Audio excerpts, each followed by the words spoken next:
Alors ce soir, je vous partage un ouvrage de Wilhelm Reich, dont justement le massage nécroaquin s'inspire de Wilhelm Reich.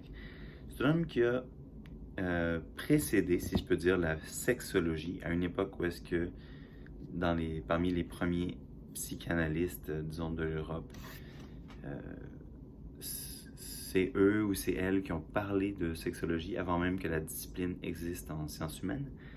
Puis donc, c'est un médecin, psychanalyste, en quelque sorte sexologue, qui a écrit La Révolution sexuelle. Je vous lis l'arrière pour commencer, de Wilhelm Reich. Un grand homme de science nous parle de la sexualité, et non pas seulement des dérivés et symboles de la libido. Reich, découvrant le caractère social des névroses, développe la critique sociale implicite dans les premiers écrits de Freud. L'idéologie sociale et la forme patriarcale et monogamique de notre famille ont pour conséquence la répression sexuelle, conséquence qui est en même temps condition et but de cette famille. Le caractère fondateur de la psychanalyse par rapport à toute psychologie sociale et politique démontre cependant que c'est ici la dimension capitale de ce livre, qu'une révolution culturelle sans révolution sexuelle ne saurait être radicale. Texte intégral. Donc, texte intégral, je pense que vous allez voir, c'est la 4e version ou 5e édition. Le premier aphorisme qui est devant, je vais vous le nommer puis je vais vous le montrer pour ouvrir le livre. L'amour, le travail et la connaissance sont les véritables sources de notre vie. Aussi devrait-il la gouverner. L'amour, le travail et la connaissance sont les véritables sources de notre vie. Aussi doivent-ils la gouverner. On voit un peu c'est quoi la philosophie de Reich. Puis ensuite, pour terminer la présentation, je vais passer la note du traducteur, on passe par-dessus. Et je vais commencer ici pour vous parler un peu des changements de vocabulaire qui a eu lieu à un certain moment pour Wilhelm Reich. Donc en fait, je vais commencer simplement pour dire la note du traducteur. Je rappelle qu'il y a eu plusieurs éditions successives de la Révolution sexuelle. En premier, en allemand, Geschelt. Je suis désolé, je ne vais pas le dire parce que je ne veux pas le scraper. Maturité sexuelle, continence, morale conjugale. En 1930, c'était le titre de son œuvre. Ensuite, en 1934, à Paris, c'était devenu matérialisme dialectique et psychanalyse. Ensuite, numéro 3, en 1936, c'était devenu la sexualité dans le combat culturel. La première partie qui parlait du fiasco du moralisme sexuel, qui est constitué du texte précédent revu et augmenté. Ensuite, en 4e, en 1945, il y avait The Sexual Revolution Toward a Self-Governing Character Structure, la révolution sexuelle. L'œuvre plus telle qu'on va la lire aujourd'hui, version 1945, je ne me trompe pas.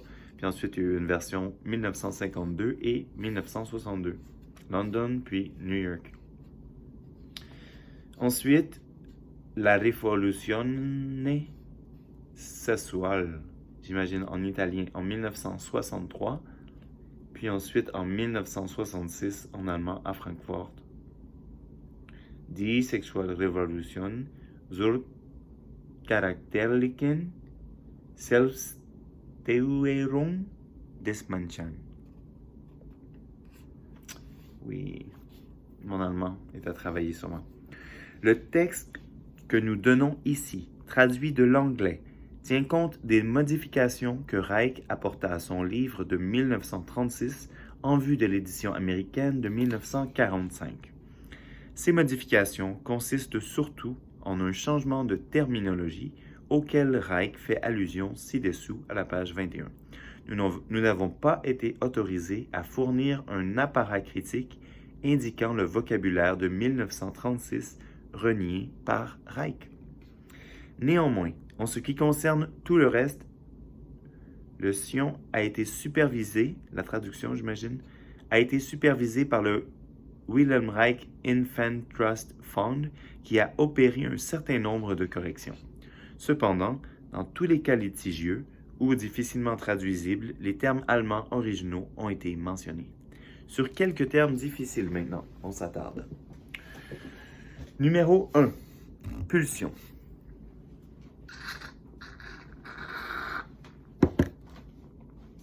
Nous avons traduit conformément à l'usage l'anglais impulse par pulsion, quelquefois par impulsion, plus rarement encore par instinct ou tendance selon le contexte. L'original allemand présente une grande variété de termes: Trieb, Antrieb, Impuls, Regungen, Ansprüche, Triebregungen, Ansprüche, dont l'usage ne suit aucune règle. Cependant, nous avons souvent suivi le traducteur de l'édition anglaise en utilisant les termes besoin ou exigence, needs, demands, lorsqu'il s'agissait de l'allemand Anspruch. Numéro 2. Compulsion, contrainte, obsession. Reich précise qu'il entend par mariage le mariage coercitif, Zwangssache, et par morale la morale contraignante ou obsessionnelle, Zwangsmoral. Et l'anglais comporte souvent l'adjectif compulsive avec ces termes compulsive marriage, morality. Le sens était le plus souvent celui d'une détermination objective. Nous avons régulièrement traduit compulsion, Zwang, compulsive, par coercition, coercitif, sauf dans les cas où il s'agit évidemment de la contrainte endogène, où nous avons employé les termes compulsion, compulsionnel, voire obsession. Cependant, le texte original de Reich, ainsi que son point de vue sociogénétique, se prête assez mal à une distinction nette de l'interne et de l'externe, laquelle importe souvent assez peu à l'idée exprimée. L'aspect externe, social, de l'interdit étant néanmoins dominant, cela justifie l'usage dominant des termes coercition et coercitif. Numéro 3. Répression, refoulement. Nous avons traduit sans problème et de façon univoque suppression, suppression, Unterdrücken par répression et Repression, Verdrängung par refoulement. Donc, répression est suppression. Refoulement est répression.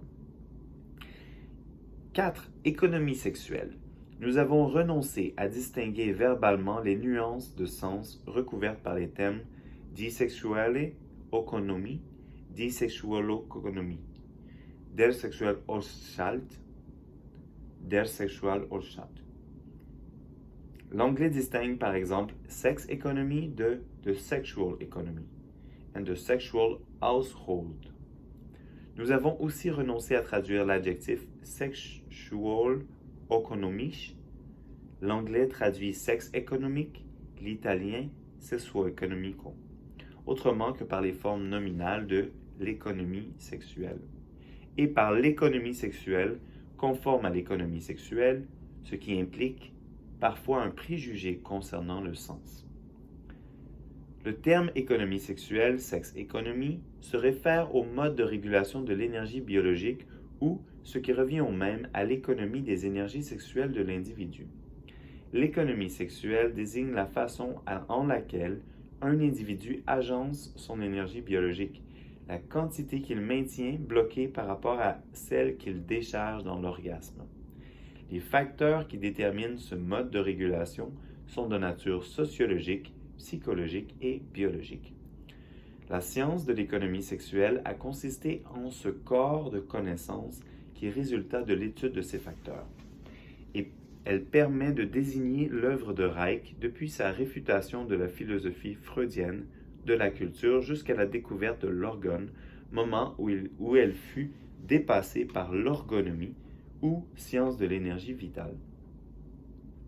Définition du Wilhelm Reich Infant Trust Fund.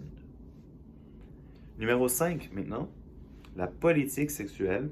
Le terme de politique sexuelle, sex political, et politique sexuelle, sex politics, renvoie à l'application pratique des conceptions de l'économie sexuelle au domaine social à l'échelle collective.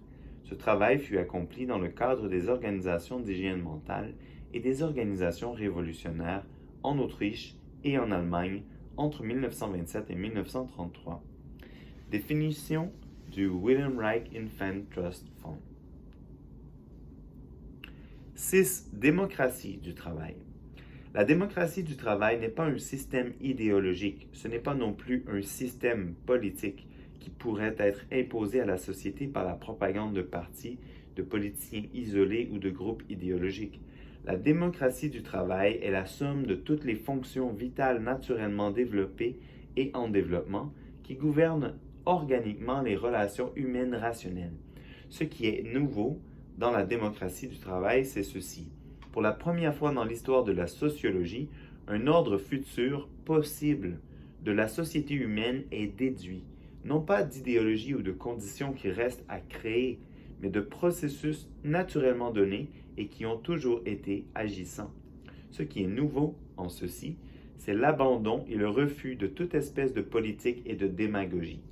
Est également nouveau ceci que, au lieu que les masses laborieuses soient dégagées de toute responsabilité sociale, elles en sont au contraire chargées. En outre, que les démocrates du travail n'ont pas d'ambition politique qui ne sont autorisés à en acquérir. De plus, qu'elles développent consciemment la démocratie formelle qui se réduit à voter pour des représentants idéologiques sans autre responsabilité de la part du votant, en une démocratie vraie, effective et pratique à l'échelle internationale. Une démocratie qui naît par un développement organique progressif des fonctions d'amour, de travail et de connaissance. De plus, qu'elle combat le mysticisme et l'idée de l'État totalitaire, non par une idéologie, mais par les fonctions pratiques de la vie qui gouvernent leurs propres lois naturelles.